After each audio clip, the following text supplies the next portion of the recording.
They say trust is the foundation of any marriage. For me, for us, trust wasn't an abstract concept, it was a little blue dot on a map. 2 years ago, my wife Sarah got lost driving home from a new yoga studio. It was a dark, rainy night, and by the time she finally found her way, she was in tears. The next morning, we turned on permanent location sharing. "So I can always find my way back to you," she'd said, kissing my forehead. It became our modern-day promise, a digital tether of love and safety. I called her my little blue dot. It was a comfort, a connection. I rarely even looked at it. I didn't know that same little blue dot would become the weapon that shattered my entire world. The Tuesday had begun wrapped in the soft, unremarkable fabric of a life I thought I knew. The morning was a symphony of familiar sounds, the gurgle of the coffee maker, the soft thud of the newspaper on the doorstep, and the light, quick footsteps of my wife, Sarah. As she moved from our bedroom to the kitchen, the scent of her jasmine perfume cutting a warm trail through the air. I was at the table, fumbling with the child-proof lock on a bottle of strawberry syrup for our 6-year-old daughter, Chloe. "Got a late one tonight, Alex," Sarah said, pulling her blazer from the back of a chair and sliding her arms into the sleeves with a practiced, efficient motion. She was a vision of polished competence, her dark hair swept into a loose bun, her makeup flawless. "Oh yeah? What's up?" I asked, finally conquering the syrup bottle and pouring a careful spiral onto Chloe's pancakes. "Last-minute client dinner," she explained, coming over to kiss my forehead. Her lips were cool. "The Anderson account. They're flying in from the West Coast and only have tonight. It's gonna be a long one. Don't wait up." I nodded, my attention already split between her and Chloe, who was now meticulously dissecting her pancake into geometric shapes. "No problem. I've got the bedtime story shift covered. Good luck." She smiled, a bright public-facing smile that reached her eyes but didn't quite crinkle the corners the way it used to. "Thanks, love. See you tomorrow." She kissed Chloe's head, a flurry of "I love yous," and then she was gone. The click of the front door a definitive period on the morning's sentence. The day proceeded with its normal rhythm. I dropped Chloe off at first grade, her small hand waving frantically until I turned the corner. I spent my day in the focused silence of my home office, designing architectural plans for a new library, losing myself in the clean lines and logical progressions of load-bearing walls and aesthetic flow. I picked up Chloe, helped her with her reading homework, and listened with half an ear to a convoluted story about a game of tag at recess. The evening was a portrait of domestic peace. I made mac and cheese, the kind from the blue box, the only kind Chloe deemed acceptable. We built a precarious fortress of Legos in the living room, and I read her 2 chapters of Charlotte's Web, doing all the voices, until her eyelids grew heavy and her breathing deepened into the soft, rhythmic pattern of sleep. Tucking her in, I smoothed her hair away from her forehead, my heart swelling with the love so profound and uncomplicated it almost felt like a physical ache. This was my life. This was our life. It was built on a foundation of these small, tender moments, of shared responsibilities and quiet evenings. I felt a deep, contented pride in it all. I settled onto the couch, the house now silent save for the hum of the refrigerator. I scrolled idly through news headlines on my phone, my mind already drifting towards bed. Then I saw it. A small, benign notification banner slid down from the top of my screen. Its simple white text stark against the dark mode interface. It was from the mapping app we'd used for years. Sarah has arrived at the Seaview Inn. 7:45 p.m. The words registered, but their meaning didn't immediately penetrate the haze of my contentment. The Seaview Inn, the name was like a faint echo from a forgotten conversation. It sounded nice, peaceful, like a place you'd see in a travel brochure for a coastal getaway. For a split second, I felt a flicker of confusion, thinking perhaps she'd sent me a link, a suggestion for a future anniversary trip. But then, the cold, sharp tip of reality began to press in. A client dinner at an inn? I opened the search browser on my phone, my thumb moving with a sudden, jittery urgency. The letters of the Seaview Inn felt alien under my touch. I hit enter. The page loaded with an agonizing slowness. First, a lush professional photograph materialized, a stunning modern wood and glass structure cantilevered over dramatic moonlit cliffs, the Pacific Ocean churning below. It was breathtakingly beautiful and utterly developing intimate. This was no corporate conference center. My eyes scanned the text. A sanctuary for couples, rekindle romance in our exclusive private suites, award-winning wine cellar, and chef's tasting menu for two. The air left my lungs in a quiet, defeated rush. The phone felt suddenly heavy, like a block of ice in my hand. The comfortable silence of the house was no longer peaceful. It was oppressive, a vacuum waiting to be filled with the roar of my own pounding heart. A client dinner? A last-minute client dinner? The words echoed in my head, now stripped of their innocence, morphing into something ugly and deliberate. The Anderson account, flying in from the West Coast. Was any of it true? Or was every syllable, every detail of her morning departure a carefully constructed piece of a lie? I looked around the living room. The Lego fortress we'd built together seemed ludicrous now, a childish fantasy.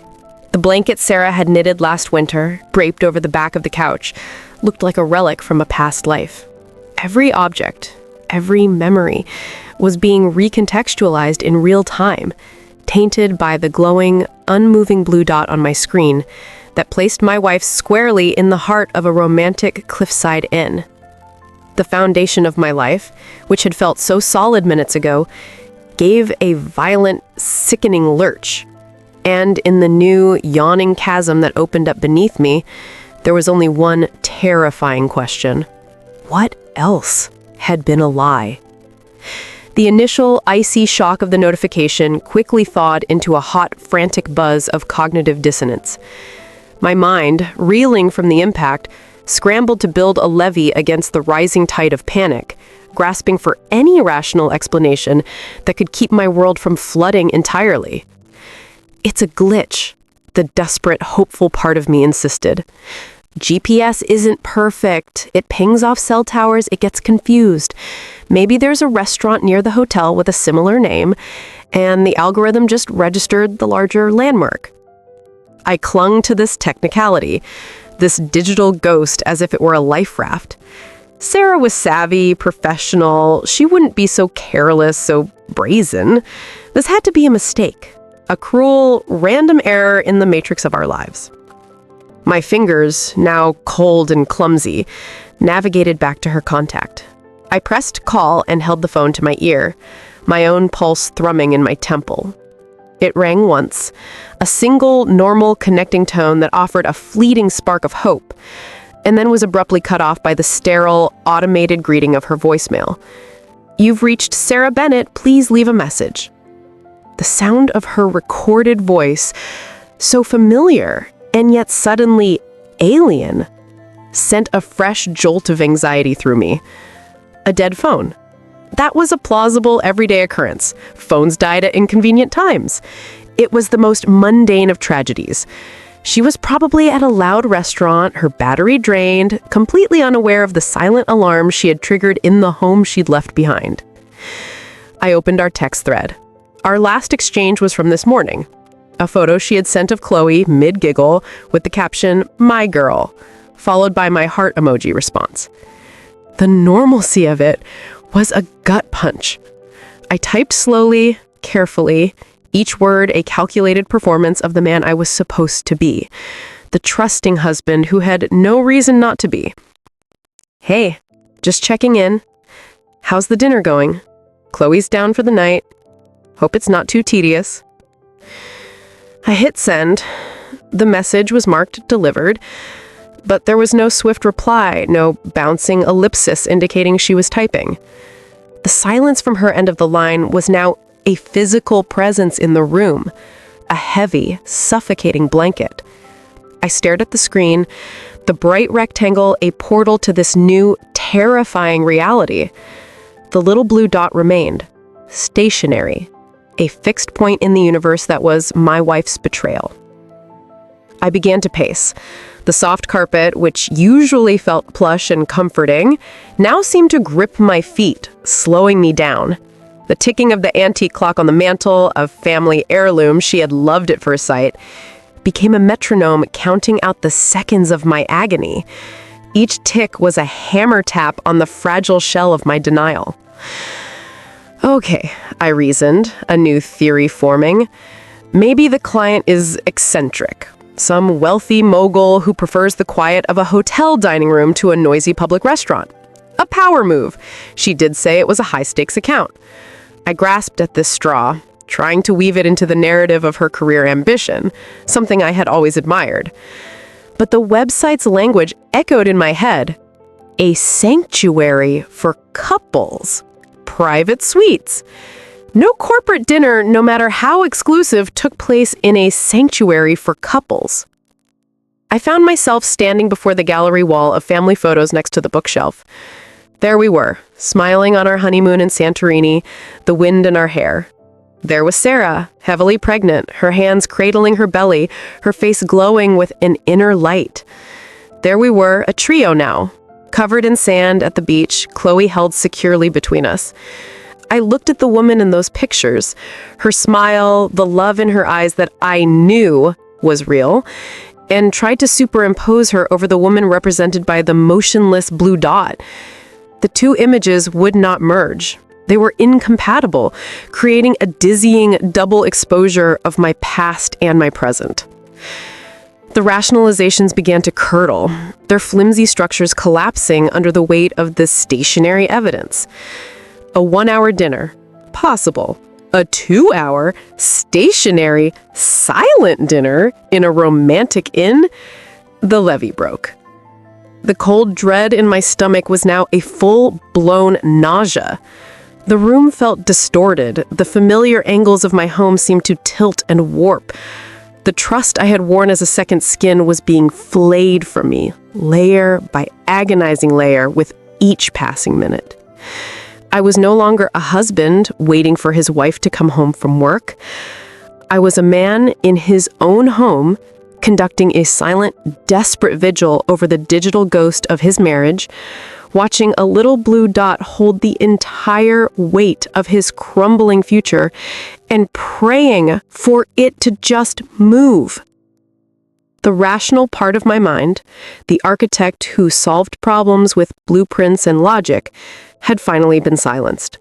It was drowned out by a roaring, primal need for a resolution so definitive it would cauterize the bleeding wound of my uncertainty. I could no longer exist in the purgatory of my own living room, a passive spectator to the digital ghost of my wife's infidelity. The blue dot was a taunt, a pixelated monument to my naivete. I had to confront it. I had to make the data point physical, to see the car in the parking lot, to smell the salt air of the cliffs she had chosen over the familiar scent of our home. My hands trembled with a violent, jarring energy as I fumbled with my phone, opening the rideshare app. The cheerful, colorful interface felt like a mockery. I typed, the Seaview Inn, into the destination field, my thumb slipping, misspelling the name of my own ruin 3 times. Each error felt like a cosmic resistance, a final warning not to walk this path. I ignored it. The route map materialized on the screen, a red line of accusation stretching from our peaceful suburban street to that romantic precipice. 58 minutes. I confirmed the ride. The wait for the car was an eternity compressed into 5 minutes. I paced from the window to the door, my heart a frantic drum against my ribs. I didn't pack a bag. I didn't leave a note for Chloe. What would it say? Gone to verify your mother's affair? Back soon? The sheer catastrophic absurdity of it all pressed down on me, making the air feel thick and difficult to breathe. When the car arrived, a nondescript silver sedan, I slid into the back seat, the smell of artificial pine air freshener suffocating. The driver, a young man with headphones, gave a curt nod and pulled away from the curb. I watched our house, the embodiment of my life's work and love, shrink in the rearview mirror. Every familiar landmark we passed, the park where I taught Chloe to ride a bike, the grocery store where Sarah and I would bicker good-naturedly over which brand of pasta sauce to buy, felt like a scene from a eulogy. I was traveling not just through space, but out of my own history.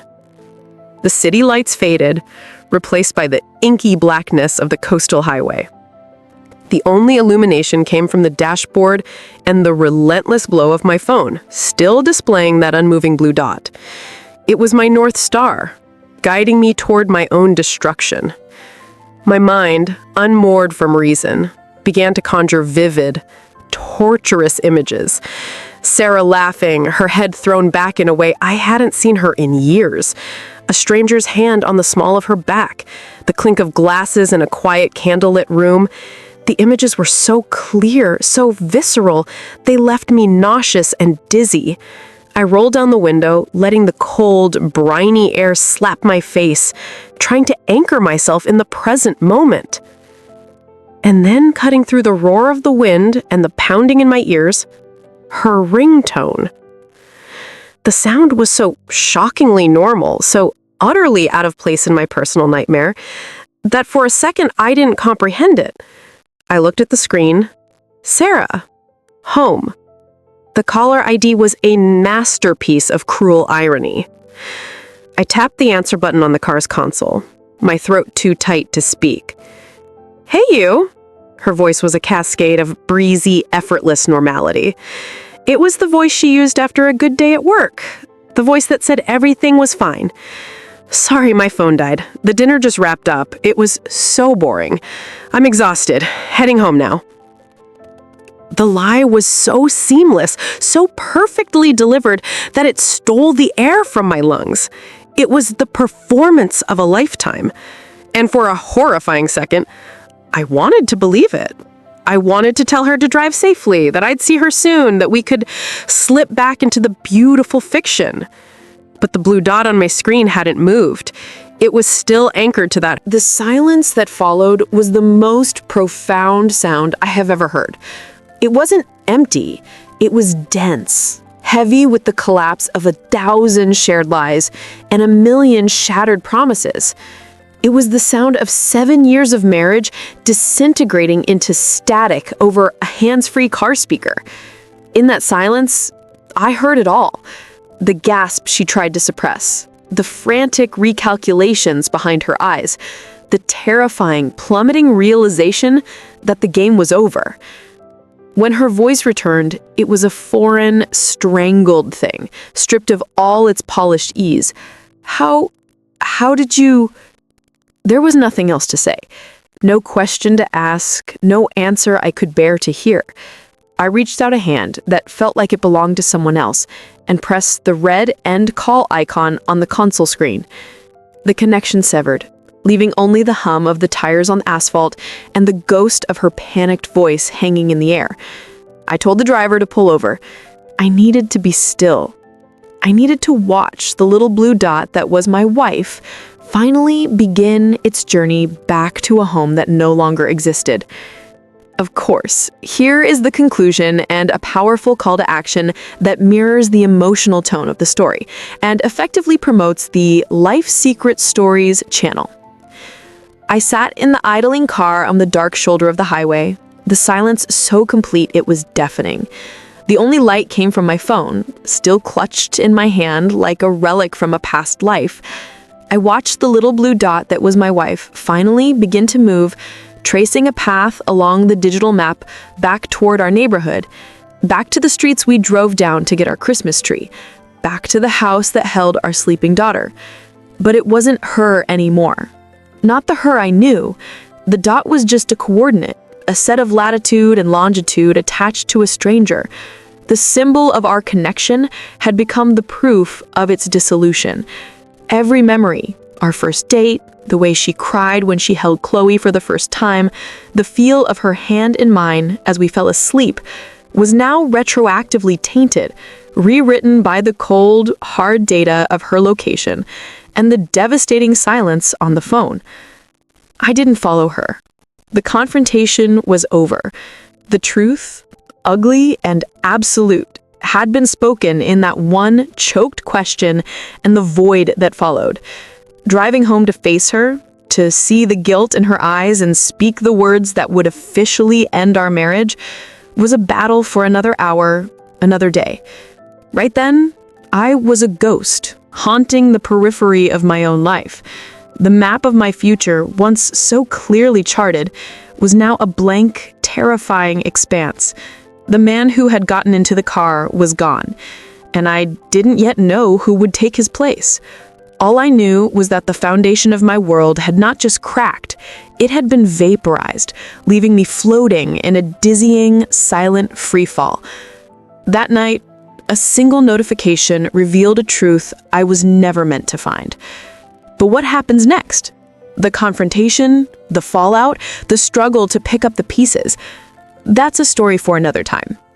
If this story resonated with you, if it made you question what lies beneath the surface of the ones you love, then you need to hear more.